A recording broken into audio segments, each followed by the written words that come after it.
అనకాపల్లి జిల్లా నాతవరంలో ఆసక్తికర సంఘటన జరిగింది. హోంమంత్రి అనిత, స్పీకర్ అయ్యన్న పాత్రుడు ఒకరిపై ఒకరు ప్రశంసలను కురిపించుకున్నారు. నాతవరంలో నూతన పిఎస్ భవనాన్ని హోంమంత్రి అనిత, స్పీకర్ అయ్యన్న పాత్రుడు ప్రారంభించారు. ఈ సందర్భంగా చేసిన వ్యాఖ్యలు వైరల్ గా మారాయి. అయ్యన్న పాత్రుడు తన రాజకీయ గురువని, ఆయన ప్రోత్సాహంతోనే తాను ఈ స్థాయికి చేరానని హోంమంత్రి అనిత భావోద్వేగ వ్యాఖ్యలను చేశారు. స్పీకర్ పదవికి అయ్యన్న పూర్తి స్థాయిలో న్యాయం చేస్తారన్నారు. నర్సీపట్నం అభివృద్ధికి అయ్యన్న కుటుంబమంతా కృషి చేయడం అభినందించాల్సిన విషయమని కొనియాడారు. ఇక హోంమంత్రిగా ఎలా ఉండారో అనిత నిరూపించారని అయ్యన్న పాత్రుడు అన్నారు. అసెంబ్లీలో కూడా ఆమె ప్రసంగాలు అందరికీ అర్థమయ్యేలా స్పష్టంగా ఉంటాయని కొనియాడారు.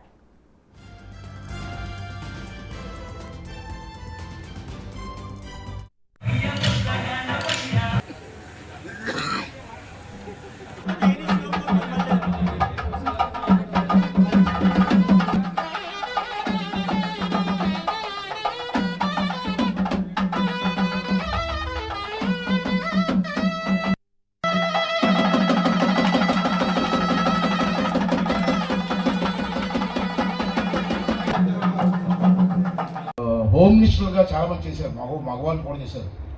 మాధవ్ రెడ్డి గారు, వసంత నాగేశ్వరరావు గారు, చాలా పెద్ద పెద్ద లీడర్స్ హోమ్ మినిస్టర్గా చేశారు తెలంగాణలో కలిసినప్పుడు, తర్వాత కూడా. కానీ మన ఏరియాలో చంద్రరాజప్ప గారు అందరూ హోమ్ మినిస్టర్ చేశారు. వాళ్ళందరి దగ్గర కూడా మేము ఎంత కలిసి పనిచేసాం. నేను మినిస్టర్ కొన్నాను, వాళ్ళు మినిస్టర్ కూడా పనిచేసాం. అసలు హోమ్ మినిస్టర్ అంటే ఎలా ఉండాలో చూపించిన ఏకైక మహిళ అనిత గారే.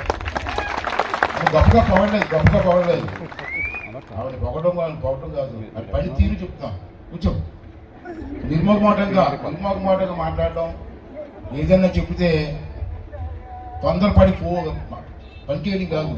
దాని వెనకాల ఉన్న బ్యాక్గ్రౌండ్ ఏంటి, ఏం జరిగింది, ఎలా జరిగింది అని చెప్పి క్షుణ్ణంగా ఆలోచించి ఒక నిర్ణయం తీసుకొని స్టెబరన్గా ఒక నిర్ణయం తీసుకుంటే మళ్ళీ వెనక ముందు లేదు, వెళ్ళిపోవడమే.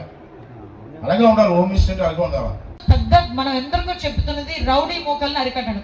ఆ విషయంలోని కూడా గౌరవ స్పీకర్ గారు మాకు ఫ్రీ హ్యాండ్ ఇచ్చినట్టే. ఎక్కడైనా ఏ నియోజకవర్గంలో ఎవరైనా పట్టుకుంటే మా పోలీసు వాళ్ళకి పెద్ద టాస్క్. ఏ ఎమ్మెల్యే ఫోన్ చేస్తారో తెలియదు, ఏ ఎంపీ ఫోన్ చేస్తారో తెలియదు, ఏ మినిస్టర్ ఫోన్ చేస్తారో తెలియదు, వాళ్ళు వదిలేమని చెప్పడానికి. కానీ అక్కడ తప్పు జరిగినా కూడా వాళ్ళు ఫోన్ చేసి వదలమన్నా కూడా వదలట్లేదు, అది వేరే విషయం అనుకోండి. కానీ ఇక్కడ ఈ నాయకుడు తప్పు చేస్తే నా పార్టీ వాడిని లోపలికి తీసుకెళ్ళి కాదరగొట్టండి అని చెప్పారు చూడండి. దానికి మనందరం హ్యాపీ ఫీల్ అవ్వాలి. దానికి మనందరం కూడా చెప్పడంతో అతను అభినందించాలి. ఎందుకంటే మేము పడుతున్నాం ఆ బాధ. ఈ రోజు ఎక్కడైనా రౌడీ షీటర్ ఎవరైనా కనిపిస్తే రౌడీ షీటర్ మీద కనుక 3 కేసులు ఎక్స్ట్రా వస్తే పీడీ యాక్ట్ పెడతారు. పీడీ యాక్ట్ పెట్టారంటే సంవత్సరం పాటు బయటికి రాదు.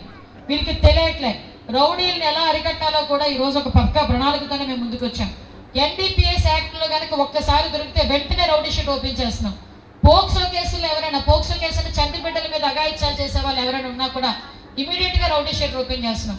రౌడీ షీట్ ఓపెన్ చేసిన తర్వాత కూడా అలాంటి ఎఫెన్సెస్ కి పాల్పడితే డెఫినెట్ గా పీడీ యాక్ట్ పెట్టి వాళ్ళందరినీ కూడా రిమాండ్కి పంపించే పరిస్థితి ఈరోజు చట్టాలు అంత కఠినంగా ఉన్నాయని చెప్పడానికి మీకు చెప్తున్నా.